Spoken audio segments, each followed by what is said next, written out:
Hi, my name is Sudesh Conant. Today I wanted to share 5 important lessons that Ironman Elizabeth Krause taught me.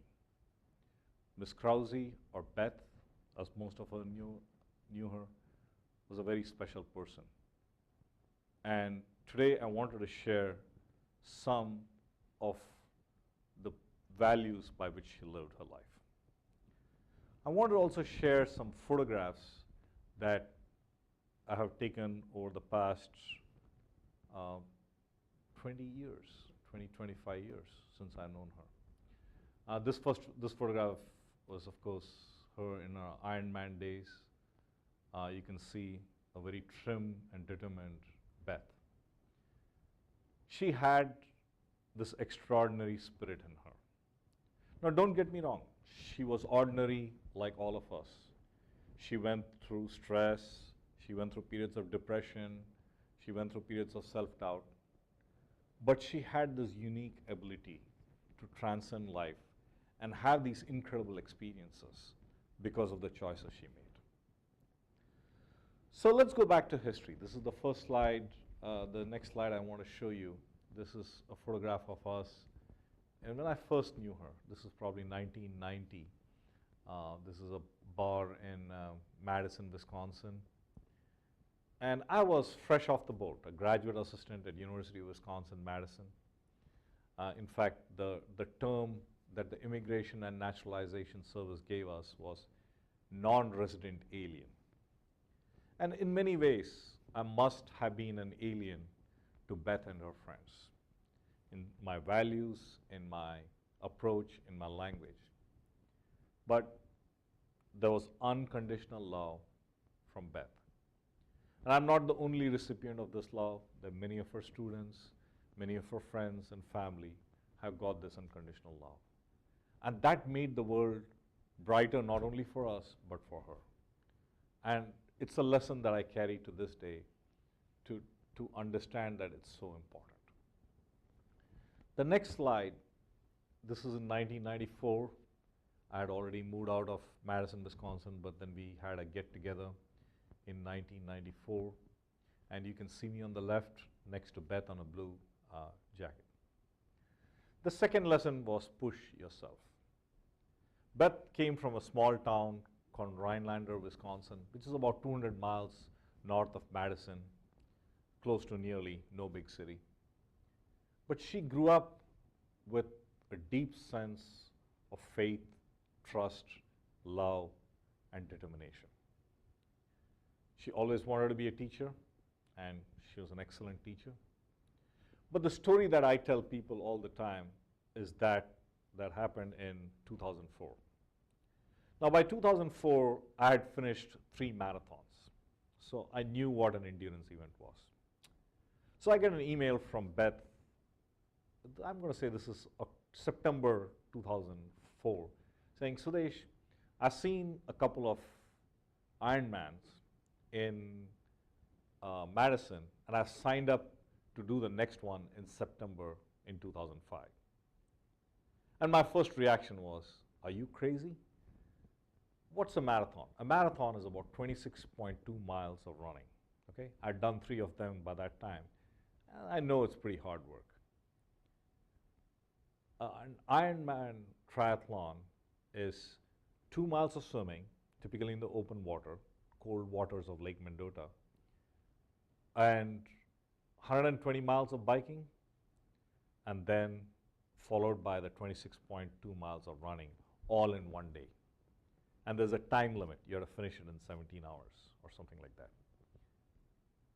Now, my first reaction was to say, are you crazy? But knowing Beth was very determined, I just decided to support her. And she had challenges, believe me. She had to learn swimming all over again.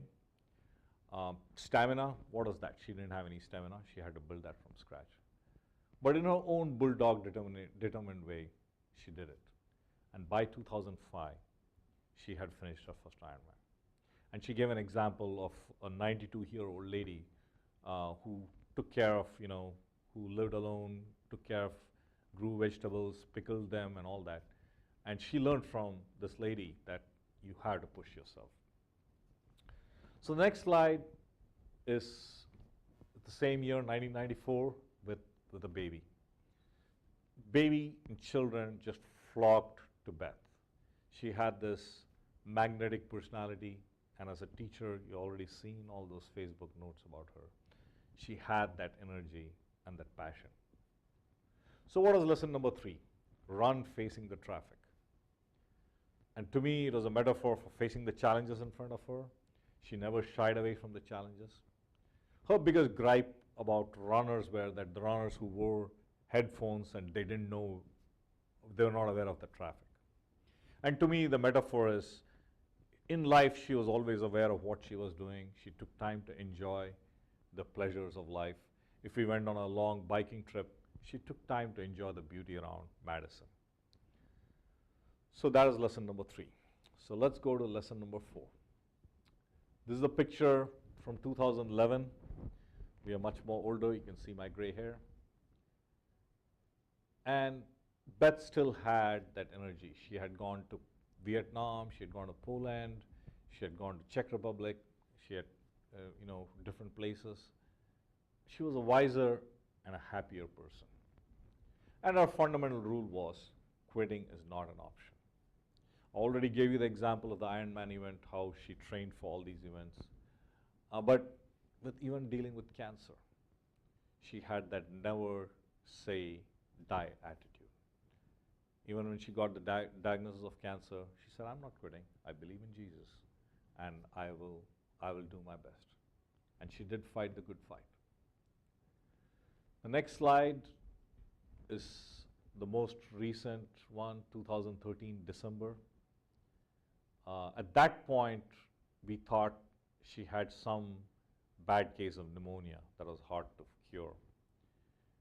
And her lesson number 5 is all through, is I always remember her ability to smile. I don't care how tough situations were, she always had that smile about her. So, and you can see the cross on the wall there. And Christian faith was a very important part of her, and that defined her till her dying day. And then the last slide is the slide with my family members there. She had this, you can see that energy and that love. She even wrote to me, Sudesh, every time, if I had a penny for every time I thought about you, you'd be a very rich man. And she did. She did, in spite of her busy schedule, she always found time to write to me.